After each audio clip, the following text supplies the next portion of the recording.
My name is Alma. My name is Chelsea. And we're here for What Are You? Hey, what's going on, everybody? It's Ray. We're about to start this show, so let's get on to it. Hello, everybody. Welcome back to another episode of What Are You?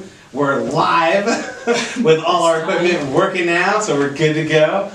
Yep. I'm Ray. I'm Alma. I'm Chelsea.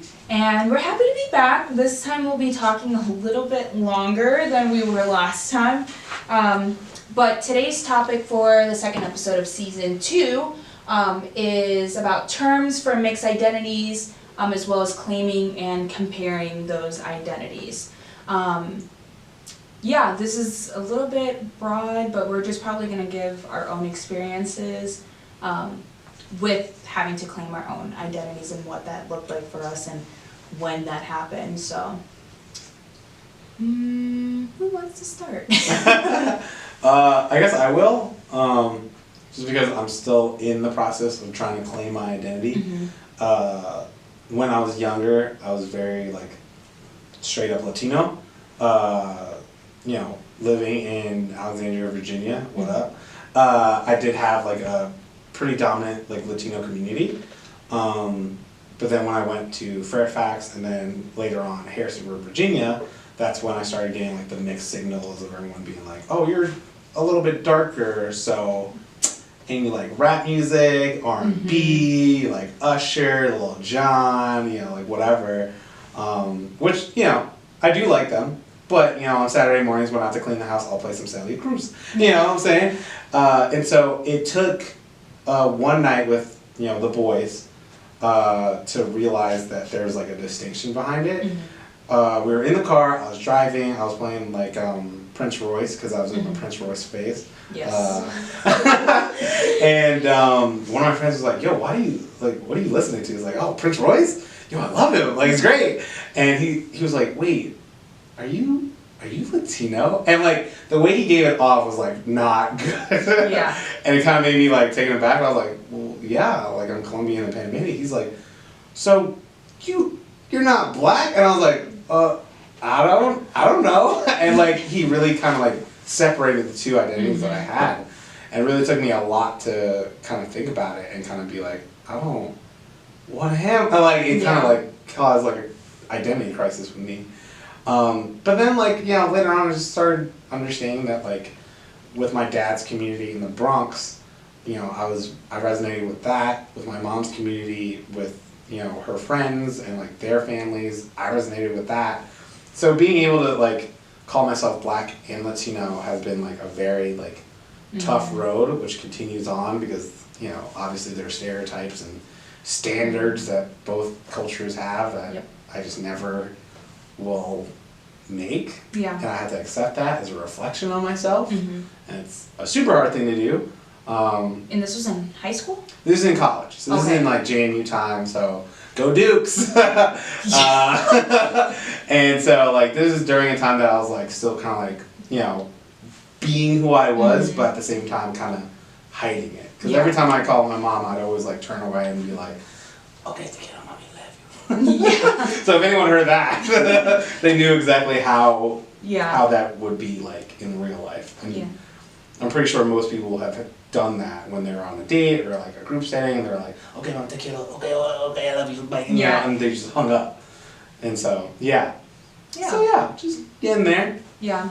That's interesting. It's kind of I definitely have had similar experiences because people think I used to, a lot more when I was younger, I used to get just black. And then people would see my name or say it in there and be like, something. Something's not a... Yeah. And,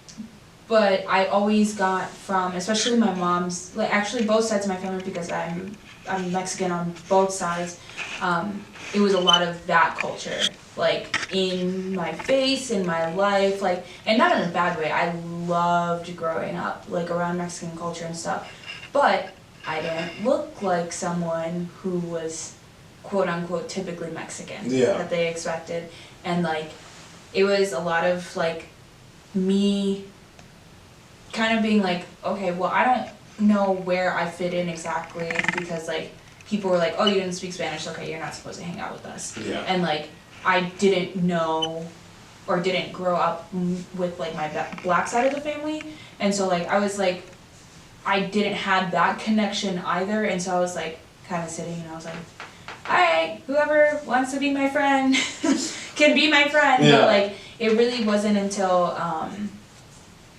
like in high school I started saying like, oh yeah, no, I'm black and Mexican, and I used to give people the percentages of Oh, like wow. what I was. I Yeah. was like, I'm 75% Mexican and I'm 25% black. Yeah. And like people would be like, oh, and like they would ask like more questions and things like that. So they were like so who's who? And like, because they would ask like, oh, what's your mom? I'm like Mexican. And they're like, what's your dad? Oh, and they were like, oh, so your dad's black. I'm like, well, my dad's black and Mexican. And they're like, what? Yeah. We don't like, that's like interesting. It's different. And I was just like, it was, I don't know. It was a lot of like, you all are telling me what I should be, or that what I'm telling you is like so out there, and I don't know if I want something that's so out there. I just Yeah. like wanted to be me, and like I was like, I know it's not uncommon because I have cousins on like this side that are also that way, but I don't know. It was a lot of trying to see how I could self-identify and realize that I had been doing it, and that was okay. Like because I would say I'm black and Mexican, like it started straying away from like the percentages later on, but Yeah.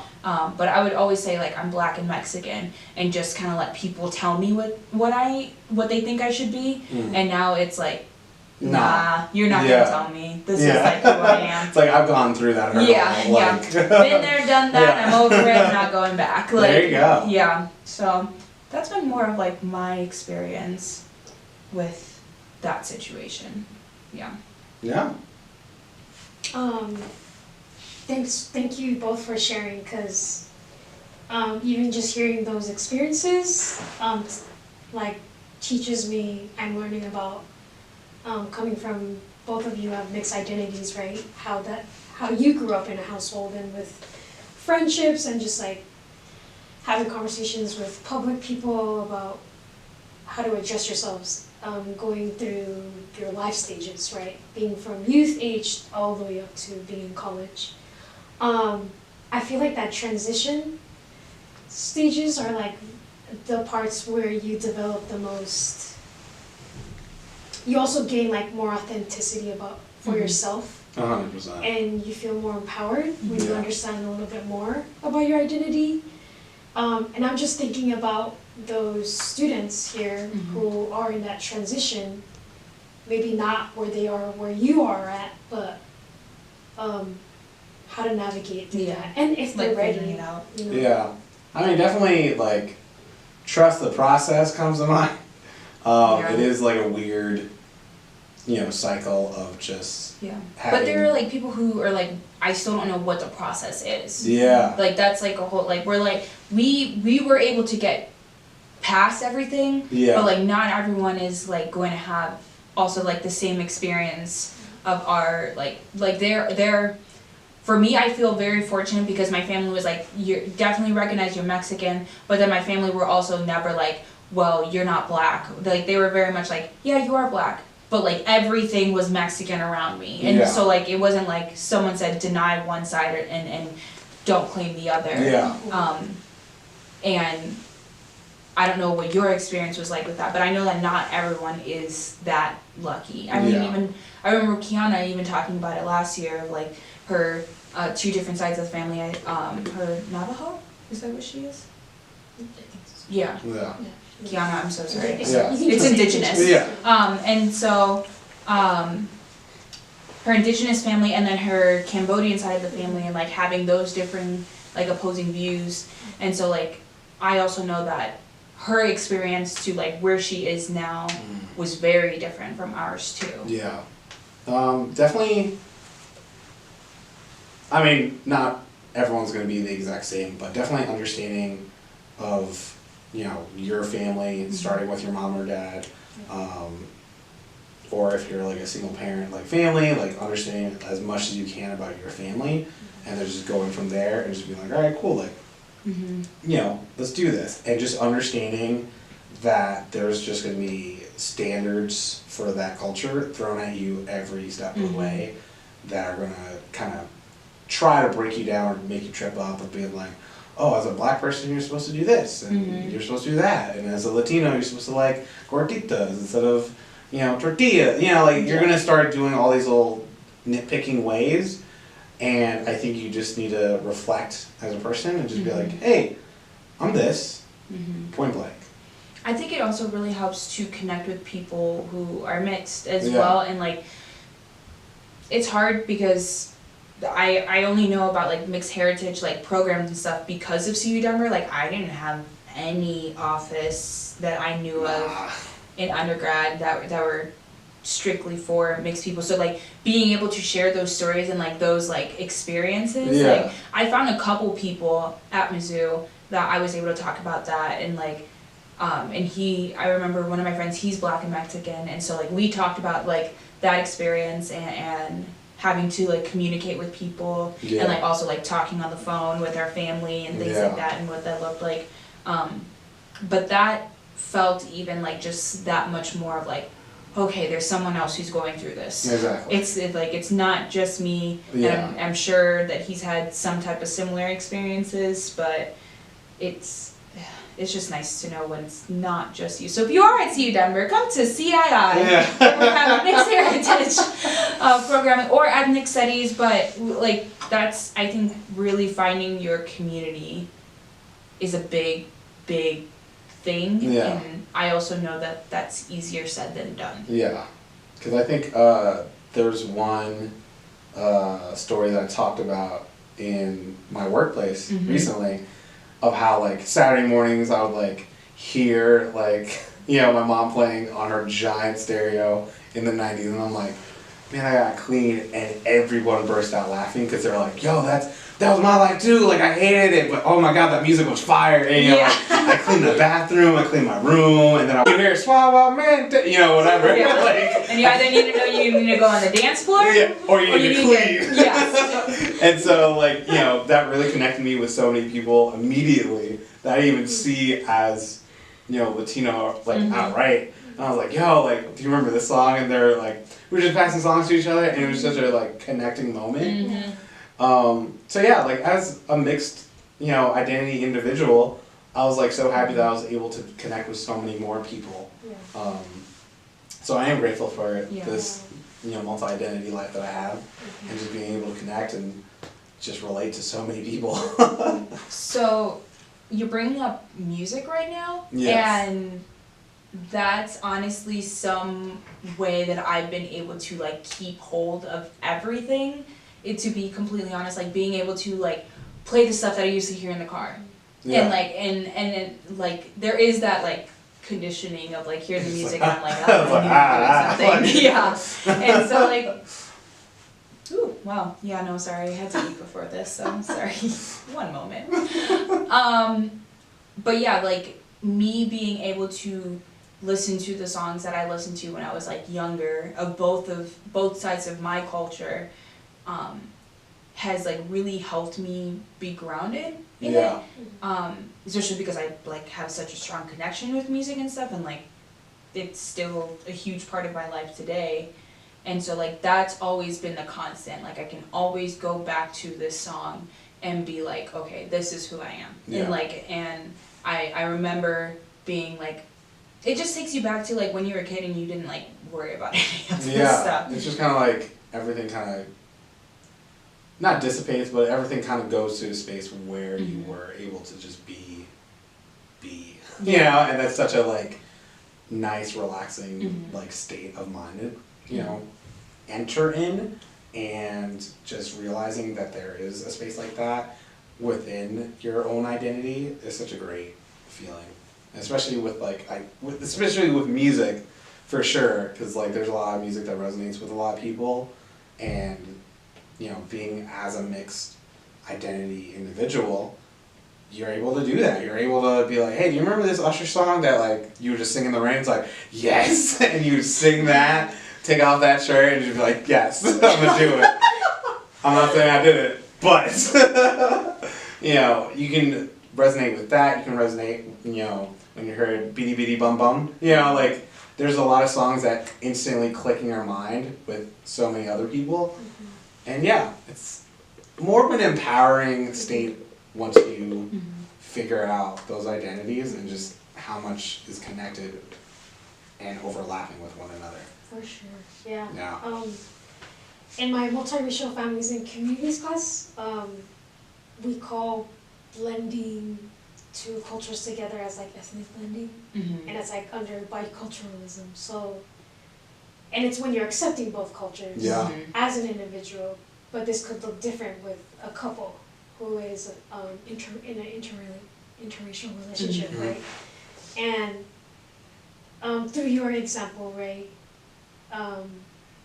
it's very in the individual side where you come to a point like, I am going to learn about both of my cultures, you know, in any way that you can. And even if that involves family members having to come with you and, you know, go to the parties, you know, on the Latino side and then on the Black side, right? And just like sharing those moments, the food, the language, the music, immerse into it, you know? Yeah. And because that's what you want. And hopefully others will support that with you as well, you know? Yeah. It's I think that's the challenging part is when mixed race children, they go through a process of like this, right? Having to choose one or the other, but it's like, you know, the support needs to come from whoever's watching them and their support system and just telling them like it's really your decision to blend in with all cultures, you know, take time with one and another. It's a lot. Yeah. I give props to both of you because it's not easy. Oh yeah. Thanks. It's definitely been like a dichotomous Yeah. type of lifestyle for a while, but Yeah. we've gotten to the point where we're like, why don't we try both? And we're like, What? what? Hold on now. Yeah. What kind of life are you living? Yeah. Like a lavish life. Yeah. Yeah. Do you remember like in counseling classes, when we talked about like multicultural like identities or multiracial identity, do you remember like the different theories that they, I obviously don't know this by name and I passed the class, I promise, but but like the ones that, it was like, if you're like biracial, and they based it a lot off of like black and white. Yeah. But like, if you're biracial, like you live part of your life being more on the privileged side or trying to gain the privileged side, and then you go through the next stage and you resent your privileged side and you like go through that, and then you kind of go through this like motion of like not claiming either or whatever it was. Yeah. Oh no. Definitely I It'll come remember back. the theory. And Yeah. like, we'll bring this up throughout like more episodes and stuff like that. But I feel as though the first level is just the dichotomous, you know, level of you're either this or that. You're either, you know, listening to R&B and rap music, or you're, you know, listening to reggaeton and like, you know, merengue and all that. It can't be both. Yeah. It just can't. And I think as I grow as an individual, you know, I start getting like, no, I can do both. That's fine. Yeah. And like a lot of people are like, what? And you know, it's a very relieving slash like, you know, shocking revelation that you can do two things at once. You can live, you know, your life being these two identities, and it's not going to change you any more or less. Right. You know. And what it should teach individuals who identify as monoracial or singular identity is they just need to be aware of multiracial, biracial individuals who are experiencing that, you know. 100%. Yeah. So, to end on a more like, just because I'm curious, but also like a lighter type of thing, and I feel like listeners may be able to be like, oh wait, let me think of one, is what is a song that takes you back to childhood that reminds you of your culture? Like instantly, like just like takes you back either to like a moment or something like that, but you're like, this completely, like when I hear this, it reminds me of my culture in this sense. Is it alright if I pick two? Yeah. Okay. Just because like Yes. wait, yeah. Both answer. Yes. Just taking from one or the other like identity, I just can't, so I gotta pick two. So one is definitely Suavemente Yeah. Just literally like hear, like my mom would wait until like 7:05 or something like that, and would just blast like, you know, the volume and then press play, and then as soon as we heard, you know, we would literally be up making our beds and just be like running to Pretending the kitchen. you were awake the whole time. Exactly. Yep. You know, you would like slightly hate it because your mom would wake you up in like the dawn of Saturday, and you're like, Mom, I just want to eat cereal and watch cartoons in my pajamas. And she's like, no, you know, you gotta take a shower, you gotta bathe, you gotta clean. And like, it just, you know, gave me the work ethic that I know now. And then the second song was TLC, Waterfalls. It was on MTV when me and my sister were watching it in Alexandria. Yes, were you watching the music video? Yeah, because at the time, for those who don't remember, MTV used to be a channel with nothing but music videos. Yes. And so they would play it right before we get on the bus to go to school, and for some reason it was like, well, you know, not for some reason, it was the biggest like, you know, song of the year / month. And so they would constantly play it in the morning before we'd go to school, and we like knew all the words, we were dating the choreography, and it was just such a good music video to watch, and it like brings me back to just me like skipping along to school, just being happy as can be. Yeah. What about you guys? It's because I don't know the title twice, but I know the beat. It's the windpipe in the beginning. And I'm like, alright, Mom's cooking in the kitchen. I gotta go cut the meat. Let's do this. Come on. And I'm like, Brenda, come on, let's go. She's like, I'm just gonna go to sleep. Listeners, if you know the song, let us know. It's like a Batak traditional song. But they also use it when we do traditional dancing. It's like, it's with the hand and we get money. The money's the good part. I just don't understand. Get that money. I should understand what it means, but I know it's the better you dance and understand like the technique, the way you like bend and twist your hip, you get more dollars. There you go. And someone might give you $100. Have you gotten $100 before? Nope. Okay. I need more practice. That clearly tells you. Yeah. So one song I also the same way, like I don't remember the name of the song, which is also why I avoided. Yes. But like one is like a Spanish song that's like amor, amor, amor, amor, amor, amor. And I just remember like someone else being like, that's an old song, it's like dun dun dun dun dun dun dun dun dun dun dun, and like dun dun dun dun dun dun dun dun dun dun. I don't know. Like I have it somewhere on my playlist, but I don't know the name of it. But that song would always come on like in the car with my mom, in the kitchen with my grandma, like everywhere I go. And I don't know what it is about like my mom's side of the family, but they all whistle to all of the music, all of it. So like my mom would be in the car. Like just not even singing it, and she would be like singing like a couple words, and like just like switch and like, so that's one that like immediately like takes me back, and then like you mentioned it, but it was the Usher song where he's in the radio. It's "You Got It Bad." Yeah. Yes. Yeah, I remember being a little kid and singing. Oh no, is it that one? Yeah, it's You Got It Bad. But like that one and Burn were like the two songs that. Yes. Especially because now I related to the Boondocks episode where he's like, "Look at my chest."